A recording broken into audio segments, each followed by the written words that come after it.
Penguji Uji Kompetensi Kinerja Periode 2 tahun 2023. Perkenalkan, saya Mufahmi Latif, mahasiswa Pendidikan Profesi Guru Prajabatan Matematika LPTK Universitas Bengkulu, sekaligus guru matematika di MTS Negeri 1 Lebong.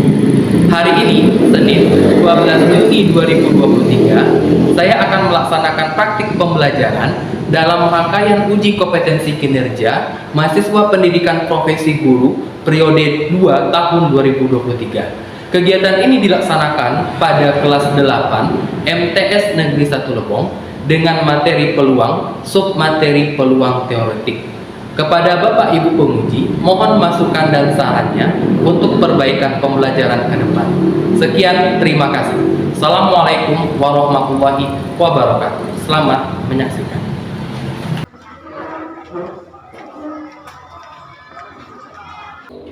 Assalamualaikum.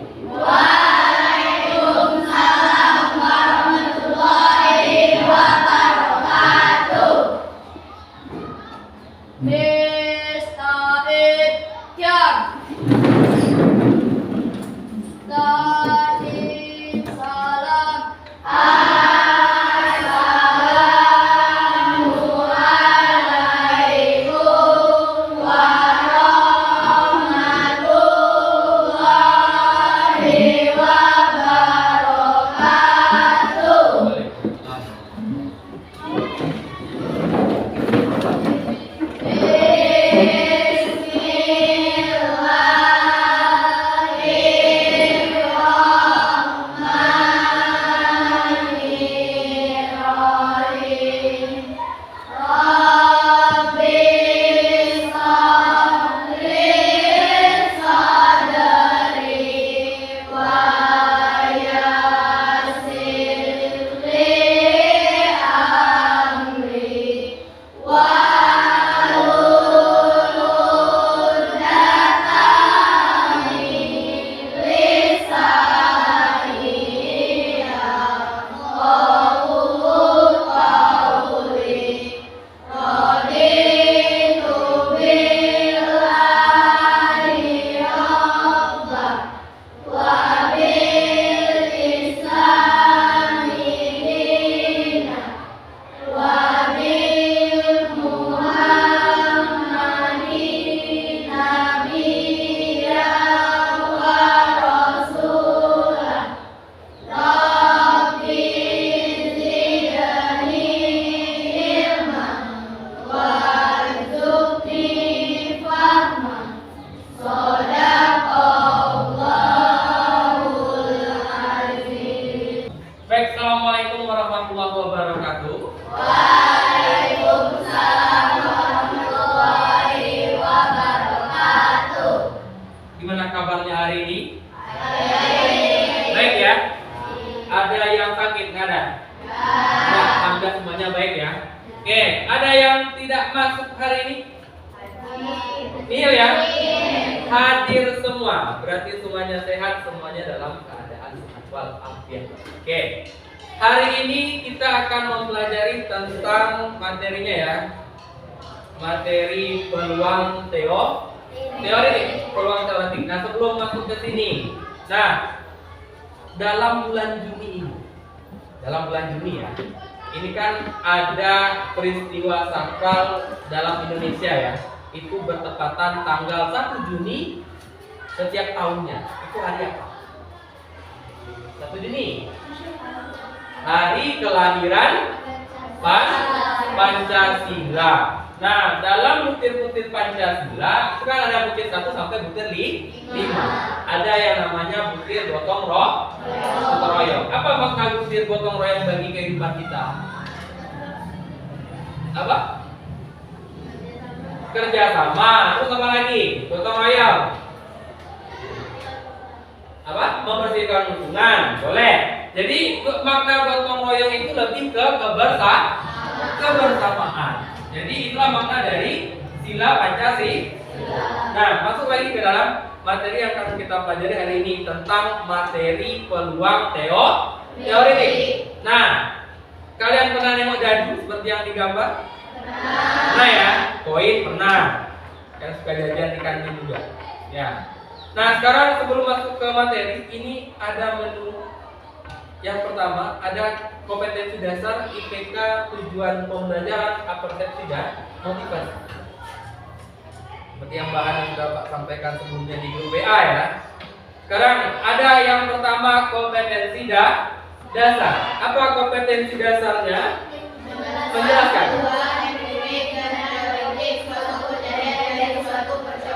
Ini kompetensi dasarnya. Yang kedua ada 4.6. Apa? Menyelesaikan.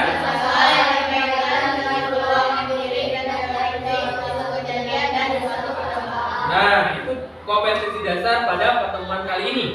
Nah, yang kedua ada yang namanya indikator pencapaian kompetensi. Yang pertama apa? Menentukan peluang mendidik suatu kejadian. Yang kedua, Menyelesaikan soal sehari-hari yang berkaitan dengan peluang teori. nah ada dua ya, indikator dan kompetensi dasar. Selanjutnya ada tujuan pembelajaran. Nah, pada materi hari ini kita akan menggunakan yang namanya model problem based learning. Ya, di mana pembelajaran hari ini kita akan mengaitkan matematika dengan suatu permasalahan. Ya, permasalahan nanti dibawa ke dalam kehidupan nyata atau kehidupan sehari-hari. Nah, untuk tujuan yang pertama itu adalah peserta didik setelah mengikuti pembelajaran dengan model problem based learning, harapannya apa? Yang pertama, Peserta didik dapat peluang teori dari suatu kejadian dengan benar. yang kedua, Peserta didik dapat menyelesaikan masalah yang berkaitan dengan peluang teori. nah itu harapannya setelah kalian belajar ini yang kalian peroleh. Ya, kalian dapat menentukan peluang teoretik dari satu kejadian dengan benar. Yang kedua, dapat menyelesaikan masalah sehari-hari yang berkaitan dengan peluang teori. Nah, sebelum masuk materi kita lihat dulu sejarah peluang. Ini namanya siapa? Blaise Pascal. Ya, ini adalah seorang ahli matematika. Ya, apakah dia? Sudah dapat ya. Nah, apa yang dikerjakan oleh tokoh ini? Tokoh pada gambar adalah Blaise Pascal, adalah salah satu penulis teori peluang. Nah, dia itu menginspirasi dia inspirasi peluang itu dari masalah perjudian. Nah, Pascal menemukan bahwa sistem perjudian tidak akan pernah berpihak pada pemain judi. Artinya peluang seorang pemain judi itu kalau bisa lebih besar daripada dia menang. Itu yang dikatakan oleh Blaise Pascal. Nah, dalam kehidupan sehari-hari, persepsi, kalian pernah nonton bola? Pernah nengok ramalan, ya, ramalan cuaca? Nah, dari orang yang main bola ini, ya, itu kan sering itu. Indonesia lawan Thailand berapa skornya? Berapa, gitu ya. Jadi kan itu ada seperti tebak-tebakan, gitu ya. Ini sering dijadikan taruhan, benar atau tidak? Ya, kalau menang nanti apa, kalau kalah nanti apa. Itu yang dinamakan dengan peluang. Nah, makna dari peluang dari kejadian ini apa? Jadi hal yang mungkin terjadi. Ya. Jadi kalau dia main bola, hal yang mungkin terjadi itu berapa gol yang masuk nanti. Atau yang ini dari ramalan cuaca. Apakah mungkin hari ini mendung atau hujan? Itu dari ramalan cuaca. Itu dinamakan dengan peluang dari suatu kejadian. Nah, motivasinya apa? Kita tengok motivasi. Pernah bermain ludoki? Ini nggak asing lagi bagi kalian ya, para kaum milenial. Ya, ini pasti sudah tidak asing karena kalian pernah bermain di gadget kalian, di HP. Ya, apa yang kalian tahu tentang ludoki? Siapa tahu? Ada lempar dadu. Nah, dari pelemparan dadu, kalian tahu dadu? Dadu itu ada berapa matanya? Ada 6. Ada 1 sampai 6. Nah, waktu kalian mencet pertama kali itu peluang munculnya berapa angkanya? Nah, itu dikatakan dengan peluang. Hal yang mungkin terjadi. Nah, itu kalian harus tahu dalam kaitan matematika. Jadi, kalian pernah melihat? Pernah. Pada smartphone kalian ada. Dan pernah main? Pernah. Nah, tanpa kalian sadari, waktu kalian bermain ludoki ini ada dadu di sana. Nah, perlemparan dadu ini yang dinamakan dengan peluang yang akan terjadi. Nomor berapa yang akan keluar?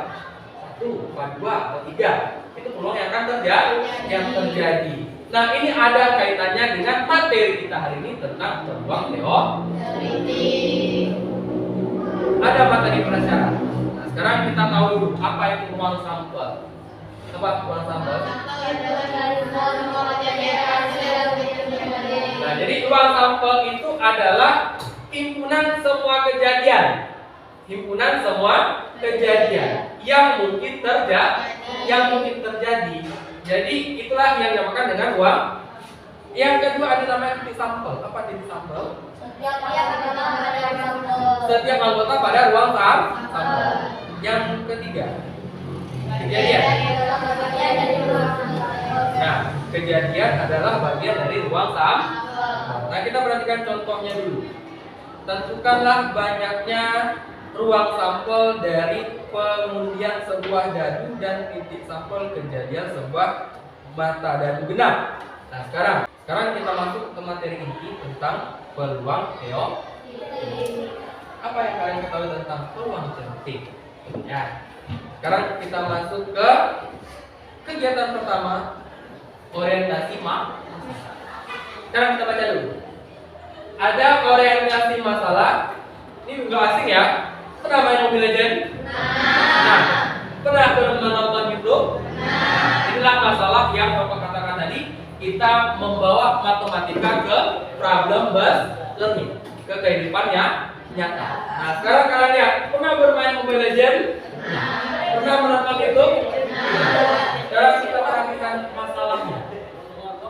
Ibu Jerry memiliki dua orang anaknya ya, yaitu Derry dan adiknya yang bernama Teddy. Nah, kalau Bu Jerry itu hanya memiliki satu smartphone, ya satu smartphone saja. Jadi dia untuk digunakan bersama dalam keluarga. Dari dalam satu keluarga itu cuma ada satu HP. Nah, istilahnya ya. Nah, sekarang suatu ketika mereka tersebut, Derry ingin memainkan Mobile Legends, sedangkan Teddy ingin menonton YouTube. Nah, mereka memiliki keinginan yang berbeda pada waktu yang sama. Jadi jika Derry mempunyai ide, dia kan mau menentukan siapa yang mau pakai HP duluan nih. Ya, dari permasalahan ini siapa yang mau pakai HP-nya duluan. Jadi Derry ini mempunyai ide untuk mengundi menggunakan dadu. Ya sih, punya Derry ya, mengundi menggunakan dadu. Jika yang muncul adalah mata dadu satu, yang berhak menggunakan smartphone adalah Teddy. Jika selain satu, maka yang berhak adalah Derry. Nah, sedangkan Teddy mempunyai pendapat yang lain. Gimana kalau kita menggunakan koin? Nah, sedangkan Teddy menggunakan koin logam. Jika yang muncul adalah kedua sisi koin sama, yang berhak adalah Derry. Jika selain yang berhak adalah Teddy. Nah, ini akan kita selesaikan dalam berkelompok. Siapa yang paling adil dalam pengundian ini? Apakah menggunakan dadu? Apakah menggunakan koin? Nah, makna sekarang, kata adil itu maknanya apa? Sama lah. Udah paham ya alur ceritanya ya? Nah, sekarang karena ini pembelajaran problem based learning dan lebih efektifnya kalian duduk berkelompok. Kita tengok kelompok. Pembagian duduk berkelompok. Kelompok 1 ada Rido, Akila, Seza, dan Azios. Nanti kelompok 1 di sini ya. Kelompok 1 di sini. Kelompok 2 ada Citra, Koirida, Ozi, dan Felix. Kelompok 2 di sini. Kelompok 3 itu ada Anissa, Aulia, Dimas, dan Arum. Sini, belakangnya ya, 3. Kelompok 4 itu ada Koirunisa, Raisa, Zakaria, dan Rino. Nanti di sini. Kelompok 5 terakhir di sini ya. Kelompok 5 ada Sela, Ivani, Gerard, dan Teresa. Oke, silakan duduk berkelompok. 1, 2, 3, 4, 5. Enggak lingkaran. Satu aja beda. Oke, sudah. Sekarang Bapak bagikan LKPN-nya deh. Dibuat nama beserta nama kelompoknya. Buat namanya beserta nama kelompoknya.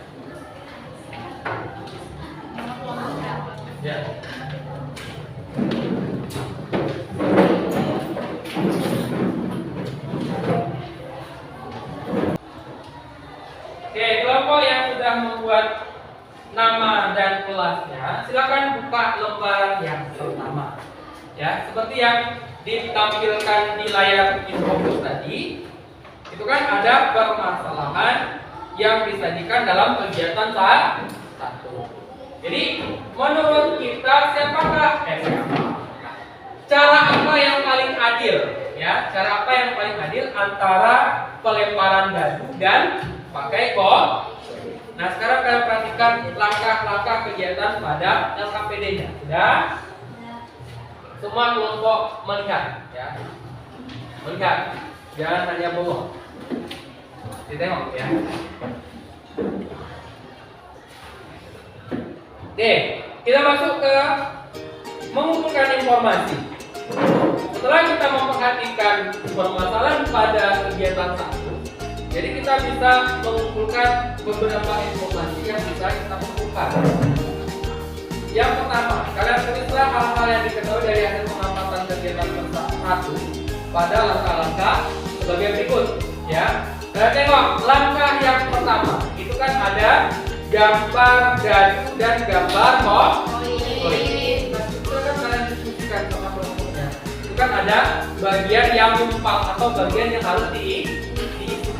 Silakan didiskusikan. Didiskusikan saja. Jadi semua kelompok silakan berdiskusi dengan teman sebangkunya.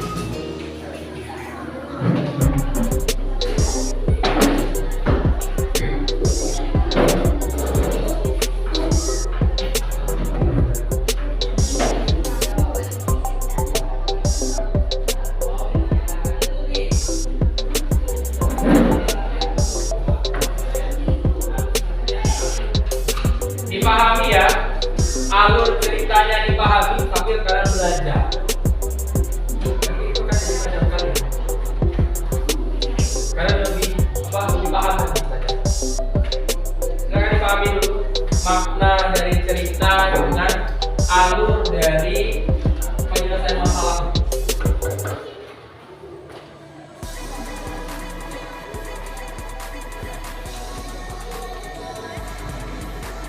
Dan ingat, itu ada dua kegiatan. Setelah selesai kegiatan yang pertama, lanjut ke kegiatan kedua. Silakan didiskusikan, jangan hanya diam saja.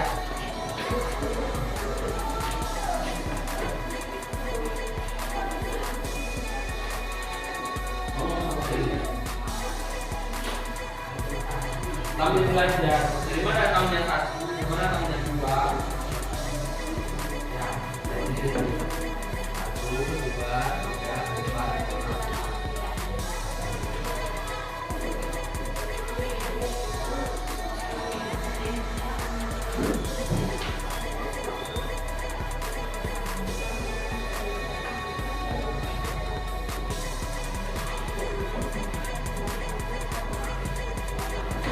Diskusikanlah terus.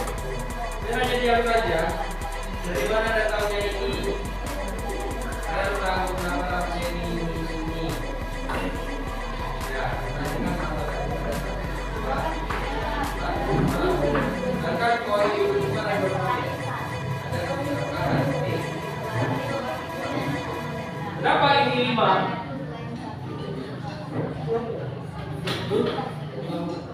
Kenapa ini 5? Kalau yang bermata dari satu, maka banyaknya dia mata dari satu. Selain satu juga, kenapa 5? Karena satunya kan tidak kemasukan. Jadi 2, 3, 4, 5. Nah, halo?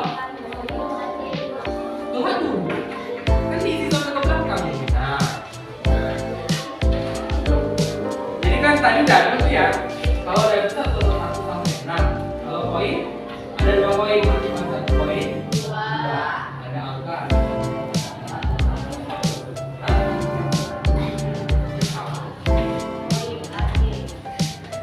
Jadi keluar itu ada angka-angka, ada gambar, gambar, ya. Bisa dipahami? Saya. Jadi ada angka-angka, angka gambar, gambar.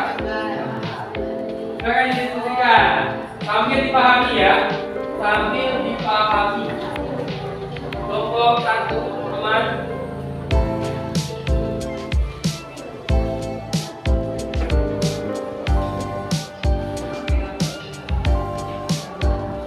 Jika titik poin kembar, titik poin kembar itu maksudnya ada. Sama. Kita udah lihat akan menyatakan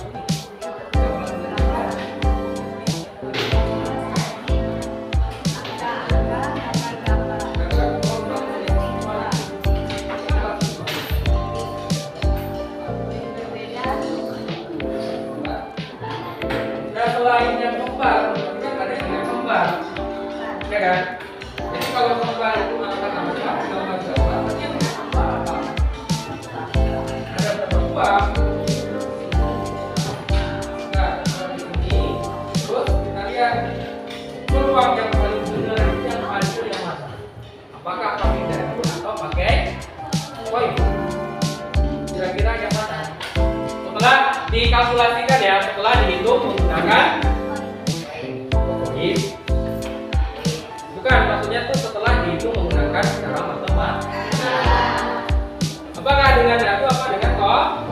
Silakan didiskusikan dulu.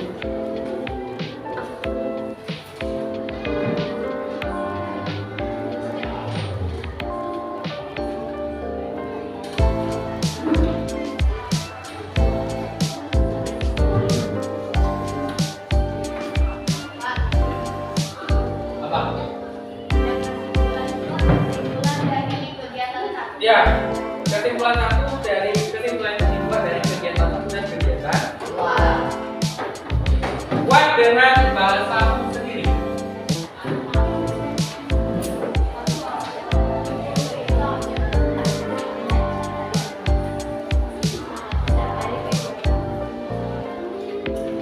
Buat dengan bahasamu sendiri. Biar kamu bisa memahami. Ya. Membandingkan kegiatan satu dan kegiatan dua.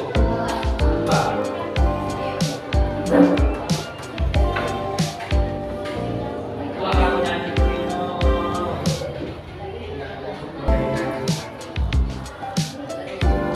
silakan.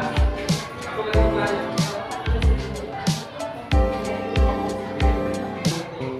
Banyaknya pola merah pada pengambilan dibuat dengan ragu.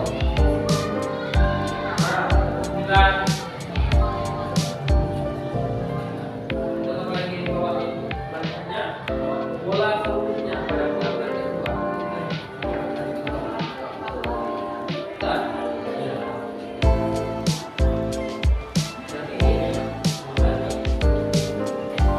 Kalau disederhanakan ya. Nanti saya hitung desimal ya, tapi apa kesimpulannya? Dan baik. Nah.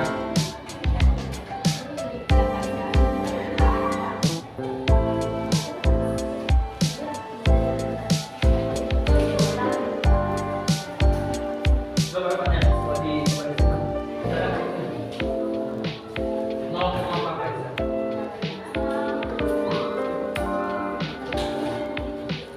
Baik, kesimpulannya.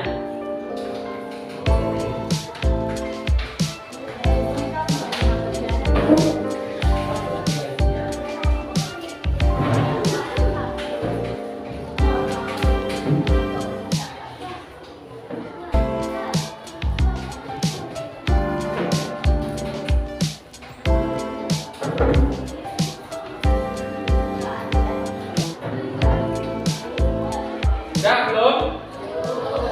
Nanti jam 8.45 kita presentasi ya. Perwakilan kelompok maju. Nah, sekarang jam 8.40.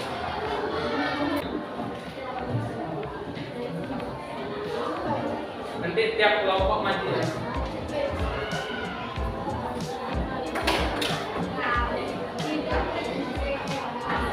Nyanyilah. Oke, dua kelompok sambil menyimak kawannya presentasi. Ya, nanti baru kalian buat sana. Oke, mulai dari kelompok yang ini dulu. Ini dulu. Satu kan? Satu dulu, maju.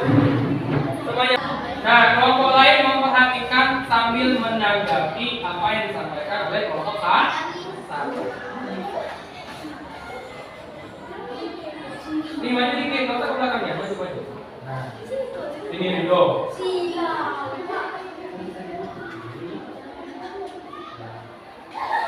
Mana sininya?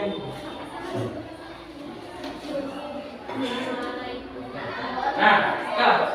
Assalamualaikum warahmatullahi wabarakatuh. Waalaikumsalam. Warahmatullahi wabarakatuh. Suaranya agak keras, ya. Kami akan mempresentasikan hasil riset. Mempresentasikan.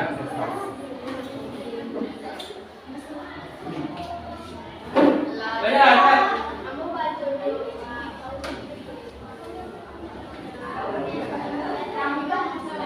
Hah? Nah, coba, Akira, baca ya. Nah, yang lain perhatikan. Dari mari mengumpulkan informasi. Ya. 1. Diketahui ada dua cara yang dipilih untuk mengundi, yaitu dadu dan koin. Untuk pengundian dengan sebuah dadu, ruang sampel sebuah dadu ada 6, yaitu 1, 2, 3, 4, 5, dan 6. Jika muncul mata dadu 1, maka mata dadu 1 yaitu 1. Jika muncul mata dadu 1, maka titik sampelnya adalah 2, 3, 4, dan 5. Mata dadu selain 1 sama dengan 5. Untuk pengundian dengan dua koin, koin 1 angka dan angka gambar, koin 2 angka gambar, gambar. Ruang sampel pengenalan dua koin dari tabel di atas. Angka gambar, gambar. Jika muncul sisi koin kembar, titik sampelnya adalah angka dan gambar. Jika muncul sisi koin berbeda, titik sampelnya adalah angka gambar dan angka gambar.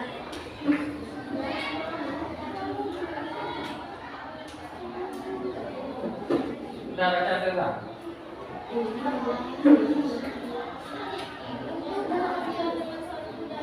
Keras sedikit suaranya. Untuk pengujian dengan sebuah dadu mata 1 peluang muncul mata dadu 1.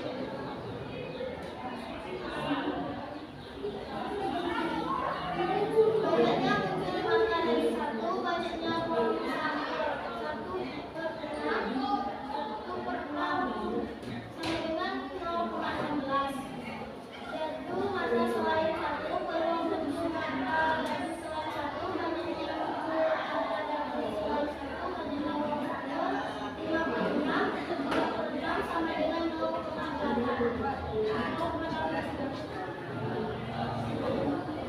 B. Untuk pengujian dengan dua koin, sisi koin kembar. Coba muncul sisi koin kembar, banyaknya muncul sisi koin kembar, banyaknya luas kembar. 2/4 1/5 sama dengan 0,5. Sisi koin berbeda. Coba muncul sisi koin berbeda, banyaknya muncul sisi koin berbeda, banyaknya ruang sampel 2/4 atau 1/2 sama dengan 0,5. 2. Sekarang bandingkan jawaban pada A dan B. Dari kedua pilihan pengundian tersebut, jika kedua memiliki nilai peluang yang sama, maka itu dianggap adil. Dari sebuah pengundian tersebut dapat kita lihat yang hasilnya memiliki nilai yang sama adalah pengujian dengan pelembaran koin. Jadi cara adil untuk menentukan siapa yang dapat mengumpulkan smartphone adalah pengundian secara pelembaran koin. Stop. Ini untuk kegiatan 1. Nanti kegiatan 2 lain kelompoknya ya. Oke, untuk kegiatan 1 dulu. Gimana tanggapan dari kelompok ini? Sama nggak hasilnya dengan kelompok 1? Kelompok berapa ini? 4. Apa yang berbeda dari penyampaiannya? Seperti ini. Coba ya, tadi Bapak bilang, apakah ada yang berbeda dengan penyampaian kelompok ini? Ada? Ada apa?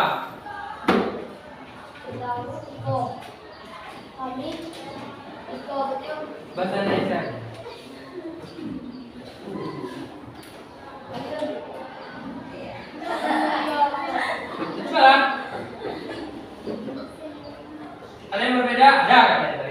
yang berbeda dari kelompok ini? Kami lebih Ah, ke Datu karena Dewi lebih peluang lebih banyak daripada Dewi. oh itu pendapat dari kelompok siapa? Kelompok 4. Jadi mereka lebih memilih pakai dadu karena peluang lebih besar kepada Dedi. Iya. Iya. Tidak adil. Dan tidak adil. Saya nanya, ada nggak yang berbeda dengan yang disampaikan? Berbeda. Yang disampaikan kelompok ini sama nggak dengan kelompok kamu? Sama. Tapi ada kata-kata yang berbeda. Berarti ada tambahan sedikit, gitu ya. Jadi kalau mau yang adil, benar poin, gitu kan? Tapi yang kalau mau ngambil yang utuh, pakai yang itu maksudnya. Oke, hapus untuk kelompok 4. Oke, ada pendapat lain? Kelompok ini, coba. Ada pendapatnya? Pani? Hah? Ada yang berbeda? Citra, kelompok Citra ada? Enggak, ini enggak ada. Cukup ya? Cukup?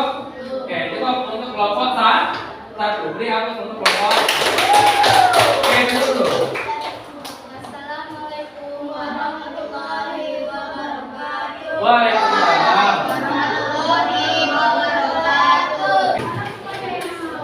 Oke, sekarang kita giring opininya.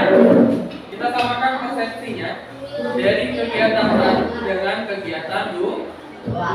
Apa itu peluang teoritik? Nah, itu yang penting dari kesimpulan hari ini. Ya. Apa itu peluang teoritik?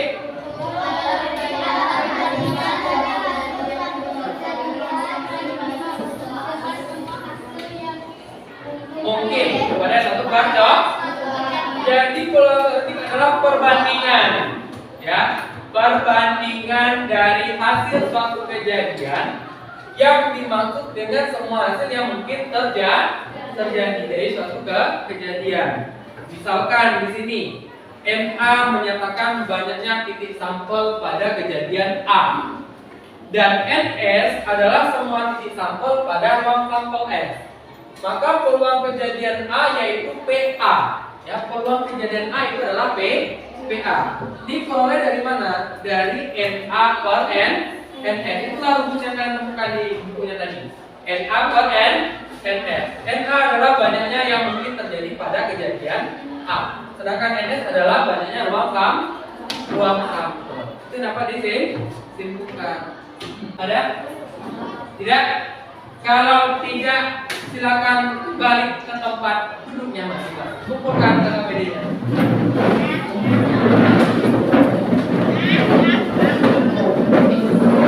Nah, sekarang kita masuk ke sesi terakhir, yaitu sesi evaluasi. Jadi apa tujuan dari evaluasi?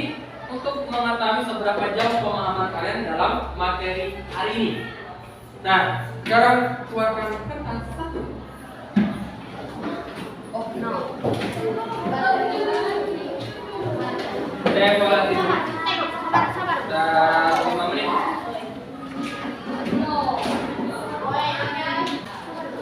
Nama dan kelas satu lagi hari. Buat Senin 12 Juni 2023. Senin 12 Juni 2023. Hah?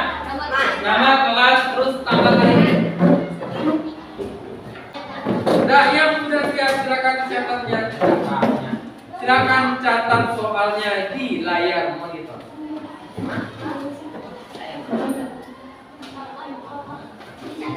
Ya, dicatat dan dicari. Jadi apa katanya? Puluhan para pelajaran kepala PAC SMP Negeri Y diminta oleh wali kelasnya memilih ketua kelas. Wali kelas meminta anak-anak mengajukan kandidatnya. Setelah musyawarah terpilih 5 kandidat. 2 diantaranya adalah wanita. Berapakah peluang terpilihnya ketua kelas 8C adalah laki-laki? Silakan ditulis lalu kerja.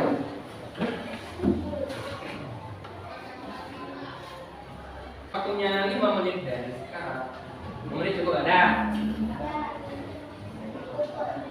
Cukup.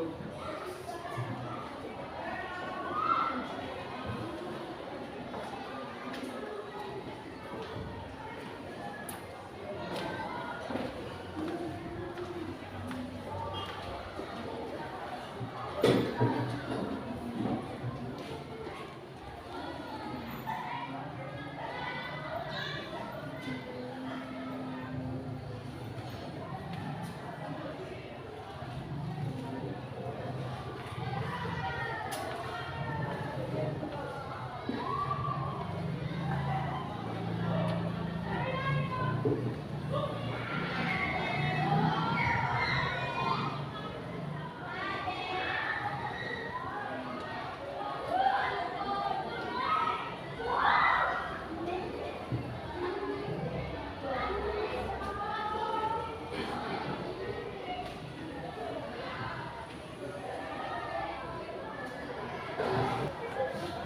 dulu ya, bukan di atas meja. Belum, Pak. Kan kemarin. Jadi, Oke, Pak. Guys. kumpulkan. Kumpulkan di atas meja. Selesai evaluasinya. Sekarang kita refleksi sedikit tentang pembelajaran hari ini. Ya, gimana pembelajaran hari ini? Keren. Ya. Kira-kira paham nggak dengan alur cerita pembelajaran hari ini? Paham ya? Jadi kalau matematika itu dibawa ke dalam kehidupan sehari-hari, insya Allah nyerapnya cepat, gitu ya. Jadi yang kalian saksikan ke sehari-hari ternyata ada kaitannya ke dalam matematika. Contoh tadi apa? Dadu. Yang kedua tadi apa? Koin. Ya kan pasti ada punya koin. Kalau dadu tuh di HP, itu ya. Di main ludokin tadi itu tadi. Ya. Jadi erat kaitannya dengan kehidupan sehari kita tuh sangat dekat dengan matematika. Oke, ada lagi pertanyaan masalah materi kita hari ini? Cukup jelas ya. Jadi itu yang dikatakan dengan baluan. Oke, karena ini adalah materi yang terakhir, berarti minggu depan kita ujian. Ya, siapkan dirinya untuk uji. Ada pertanyaan kira-kira? Tidak. Kalau tidak ada, kita cukupkan pembelajaran kita sampai di sini. Salah dan kurang Bapak mohon maaf. Bapak tutup. Assalamualaikum warahmatullahi wabarakatuh.